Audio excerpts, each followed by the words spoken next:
ayan po mga kamason. Dito na tapos na po natin to. Tapos to, hinuli natin. Hinuli natin to para may mapakan si Karin JM. Tapos ayan, hanggang dyan po muna tayo. Tapos ayan, tinanggal po natin yung amba. Ayan, bali bukas dadali ni Bapantik Boy. Tapos itong pinto na to, ayan, tinabas na rin po natin. Ayan o. Yun o, mga kamason. Bukas sanin natin yan. Tutuloy natin yung pagtatiles natin bukas. Tapos ito yung mga ibang gamit dinipat natin dito. Ayun, shoutout kay Parin JM. Siya ang tagalagay ng mga screw. Bali inilamos lang pala to mga kamason. Kulay white.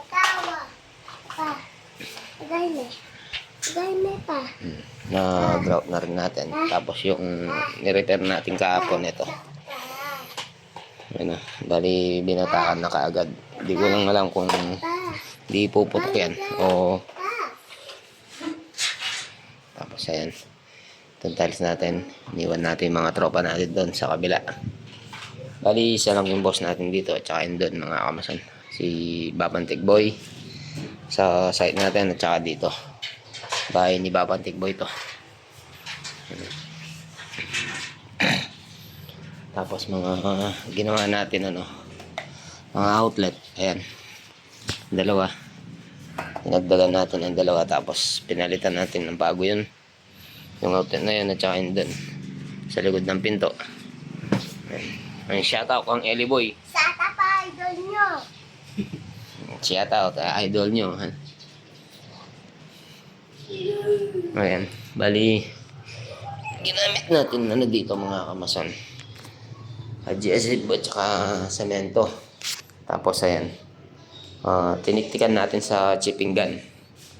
Chipping gun natin na yun, medyo wala na po dun, wala nang dun, sobrang nipis. Tapos dito nakapal, ayun, sobrang kapal ng natin. Maraming kakainin na adhesive to mga kamason, tsaka semento. Hindi ka mukha ng dry pack mo, siguro mga lang yan, dalawang supot tsaka isang adhesive. Sobrang nipis naman dito, tapos doon makapal. Ayan, mga kamason. Pauwi na rin po yung mga tropa natin yan. Time check 4:35 4:35 na.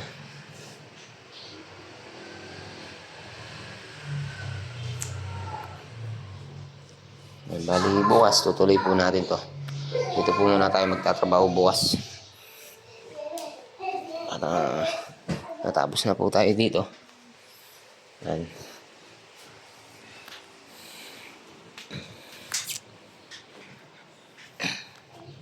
mga gamit. Ayan,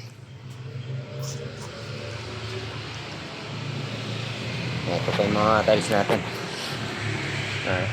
15 by 90. Bali sobrang maliit na pahaba yung tiles natin mga kamason. Ayan. Tapos ito, binawasan din natin itong pinto. Ayan, bali binawasan natin dun sa baba. Siguro nata 3 inch din ang pagkabawas niyan, 3 inches pati rin dun, 3 inches. Hindi po kasi pantay-pantay yung paltado ay yung flooring. Yung pundon mga kamason, sobrang nipis din, kamukha nung sa kabila. Yun, halos wala na siyang mortar. Hali sa kabila, yan, nakapaikot. Sobrang kapal naman. Panabukag yan. Napakakulit ng itong batang to. Yan, si Eli Boy Pamboy. Ayan, yung sa atin po pala, yung bahay ko mga kamason. Bumili muna ako ng materyales para pag walang trabaho, yun ang natin gagawin pag walang trabaho. Bali so ngayon di pa natin natin yan, di pa natin magagalaw. Kung nagagawin bahay guys, Ating place ka ba? Dahil nga po may trabaho pa tayo dito. Hindi pa tayo makakaano doon. Medyo busy pa tayo. Siguro sa Sunday, kakalagan natin yung yero ni Kuya Nainin. Tapos pa-uukay natin yung dalawang poste. Halos dalawang poste na lang po kasi hindi nalalagay doon. Tapos magbibiga na po tayo. Bali, yung nakaano po doon, mga kamason, nakapaikot na bahay na yun. Bali, yun na yung pinaka-ano natin. Pinaka-wall. Shoutout kay Darambeng. Ayan po mga kamason. Good evening po sa inyong lahat. Bali, mag-overtime na naman po tayo. Ayan, paring JM. Tapos si Pinsan Dodeng. Ayan. Lagay natin yung amba. Ayan. Pinatapal natin kay Pinsan Dodeng. Tapos tayo, pinuloy natin itong mga tiles na to. Ayan. Bali, nagkulangan tayo ng 4 na piraso. 4 na pirasong tiles. Ayan. Bali, in-overtime natin. Kasi mga kamasa na naglagay pa tayo ng amba. Ayan. Itong pinalitan natin. Bali, nakaano po ng 1 inch yan. Para may yung pinto natin.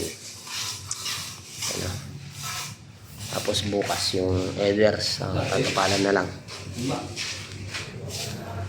Si Pinsan Dodeng, nag-overtime din.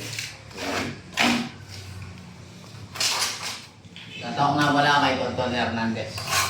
Bibigyan kitang ayuda. Shoutout kay Romeo Hernandez. Yan, bali naglilinis na si Parang Jay yan.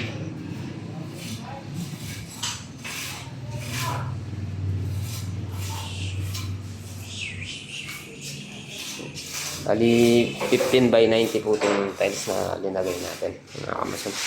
Tapos in-style natin ng hollow block style. Yan. May saraw din. Tapos may saraw din. Bali ito mga kamason, hindi na po natin kinuha na yung pagka-sentro niya kasi sumunod na lang po tayo dun.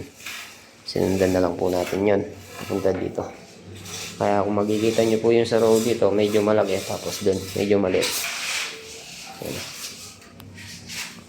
Kulang tayo ng 4 na tiles. 15 by 90. Ayan, nandyan pala si Ate Maika. Tsaka si Kuya Carla. Ayan, time check mga kamason. 7:10.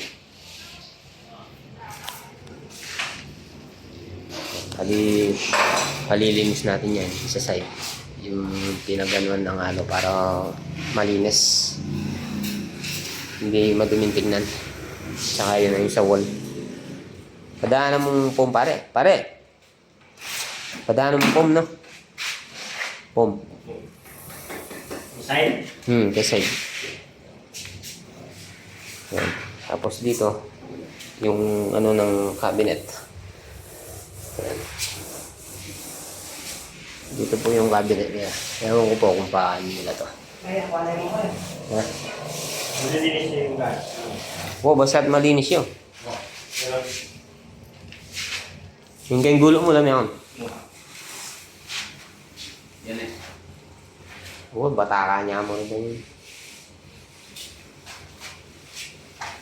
Thank you, Lord. I just wanna thank you. Pinalitan natin na amba. Thank you, Lord. Bali, lumiit siya ng konti. Kaya nagka-nosing dito sa loob.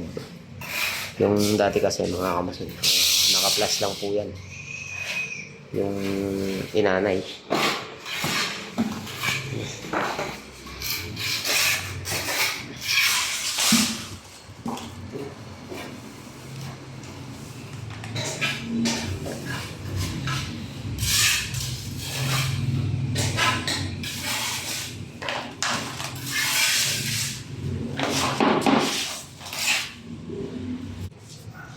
Tulungan po natin sila magligpit ng mga gamit. Medyo pagod na rin si Parang Jay yan. Kaya tulungan na po natin. Ito po pala yung ginamit natin sa amba. Yung pinagay natin pako. Dahil kahoy po yung linagay natin na ba, kaya ito po yung ginamit natin pako na umbrella nail. Yan o. Bali, pinaggamitan na po to. Ngayon, yun ang linagay natin. Itong umbrella nail. Mas maano naman po kasi ito mga kamason. Mga kamason. Tapos ito po yung pinto na lalagay natin sa kwarto. Bali, babalik din natin yan. Yung bisagra.